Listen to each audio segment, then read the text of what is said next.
All right, Xfinity at Watkins, Glen. These are my settings. Steering offset, I'm going to keep it 0 because that's what makes the steering wheel straight in the straightaways. I've been kind of struggling here, about a second off of where the best guys are going to be for their hot lap times. Very track temperature dependent too. I think it's like an 85-degree track temperature on this track.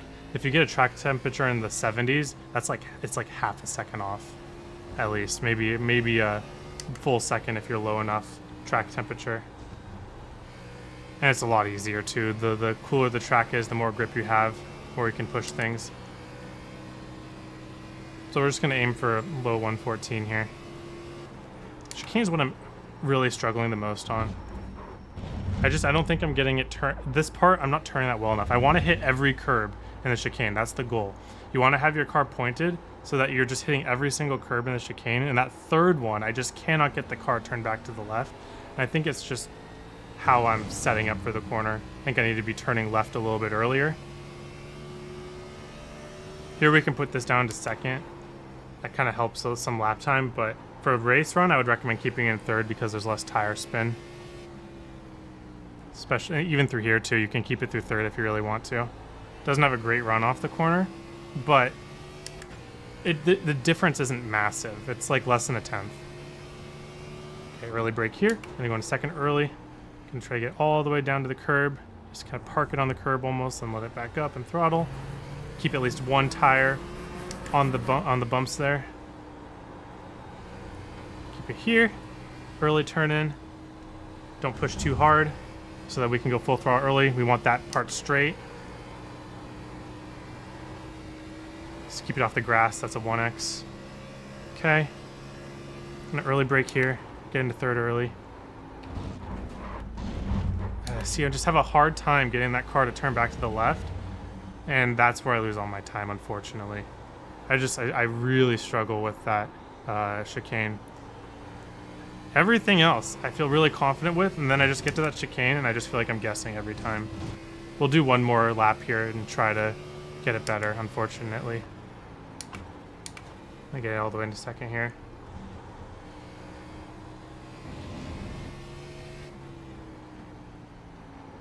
We'll take this chicane a lot easier next time. Get it to land how we want it to, at least show the shape. I know that people can carry more speed through it though. I know that people do that. A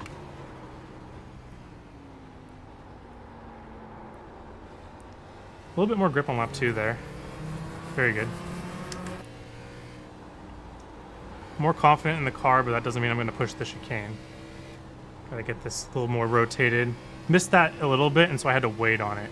If you don't wait on it, then you're just going to go into the wall there. Okay. I'm going to brake right around that first number this time. Yeah. This is exactly what I want. Yep. Better. Yeah, a lot better. I'm going to throw in a second. Keep it down the bottom of the carousel.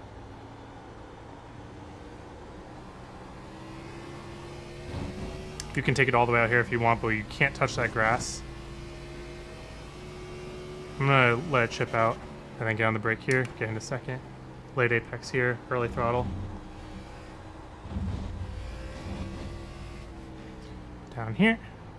Let it rotate. This is where you're gonna spin out if you're ever gonna spin out, so be careful. And I'm not gonna have a personal best, but that's okay. So yeah. I think a couple things cleaned up there, and that's like usually mid 113.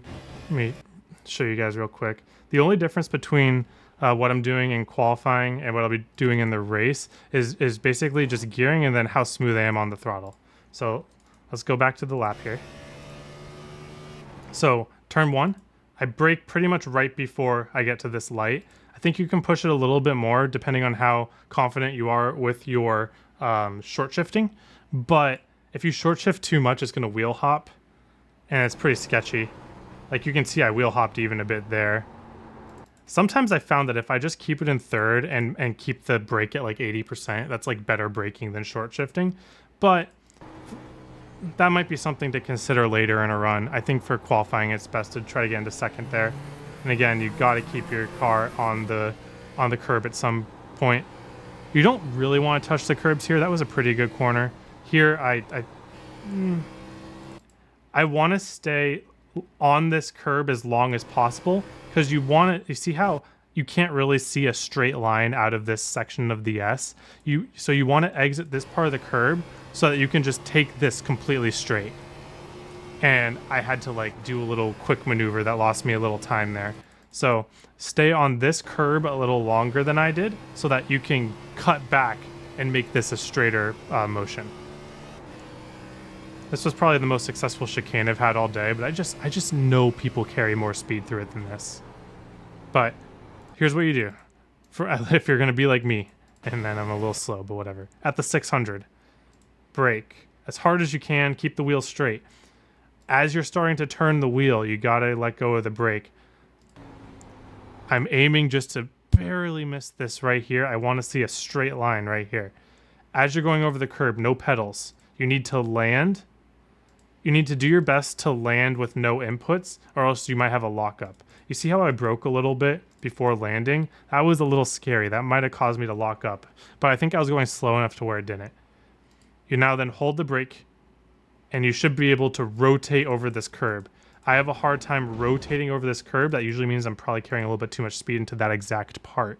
So if you're getting through here and you're just straight shotting it right here and you're not able to turn left, maybe a little too much speed. But we want to keep it all the way at the bottom. And again, right here, we want to see a straight line between these two curbs that we can just drive out. And that's what I did here. And then you can keep it in third here. I like it in second. I like the carousel in second. Definitely for the race, I'd keep it in third. But we just keep it on the bottom and then just use our real estate and drive it out. You can probably do something slightly more optimal, like a diamond. But I always find that like the weird camber, it is banked a little bit, but I just find that the inconsistency of the angle here makes it hard to really shoot the diamond how I want to. And I find that usually I'm just better off keeping it on the bottom. Okay, and this corner here, I don't need to put it into fourth here. See how I'm chipping out here? I'm braking right where the grass meets the pavement here. So I'd let it chip out. I go full braking into second, and again, let go of the brake as you turn. And then I probably wanted to apex a tiny bit later than this. It was fine, but the later that you can apex, the more speed you can carry through it. I don't love hitting that curb too. It kicks you out a little bit. If there's a curb that you want to hit, it's the chicane. The smaller in width the curbs are, the less you want to hit them. That's what I've learned. So I didn't love hitting this, but it didn't ruin me.